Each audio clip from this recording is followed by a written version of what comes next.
Okay, now the law of cosines.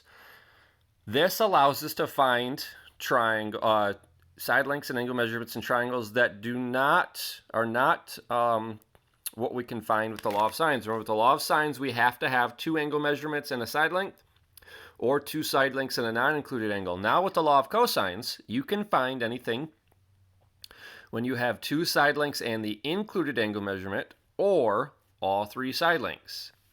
Now, these three equations, these are all the same exact equation. It just all depends on your point of view of what you're looking for. So that's why you notice the red A, the yellow or the blue B, and the green C, and their corresponding letters. So this diagram helps right here. So you'll notice the A that you're solving for, if you're solving for this little side length, the angle that goes with the cosine has to be that same A.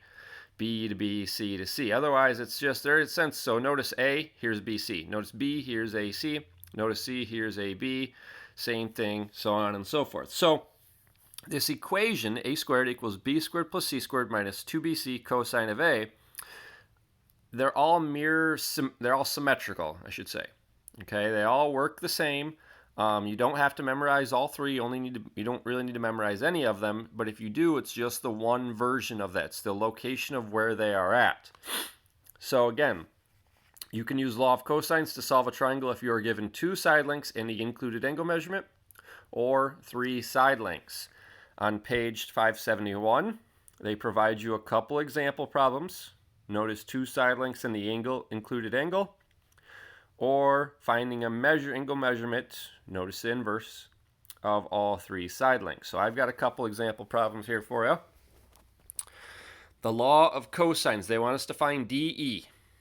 They want us to find DE given two side lengths and an included angle measurement. So this is what I want to find. I'm going to treat this as A, therefore this is angle A. So let's go x squared equals side length squared plus side length squared minus 2 times side length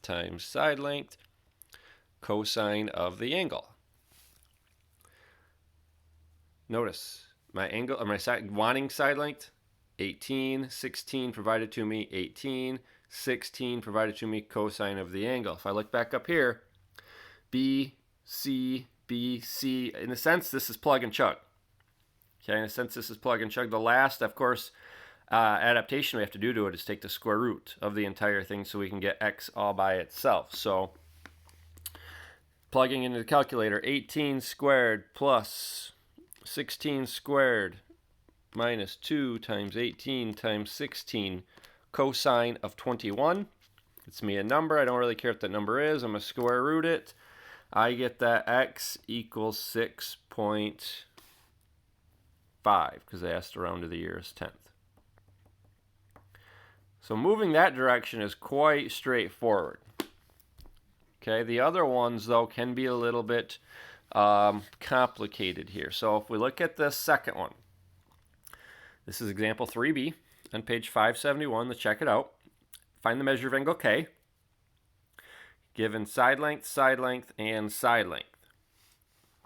Okay, so here, which one has to be which? Well, this is the wanted angle measurement, so this has to be the value out front. Notice if the angle measurement we want is a, little a, the side length opposite has to be out front. That's the given trick.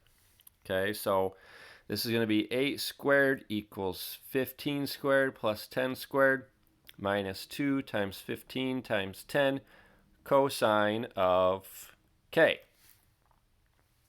Now here we just need to do a little bit of calculations. So 64 equals 225 plus 100 minus 300 cosine of K.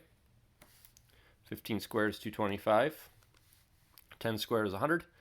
2 times 15 is 30 times 10 is 300 cosine of K. We can add this to here. 64 equals 325 minus 300 cosine of K. We cannot subtract this 300 because this 300 is being multiplied to the cosine. You can't just subtract that. You're going to have to divide that.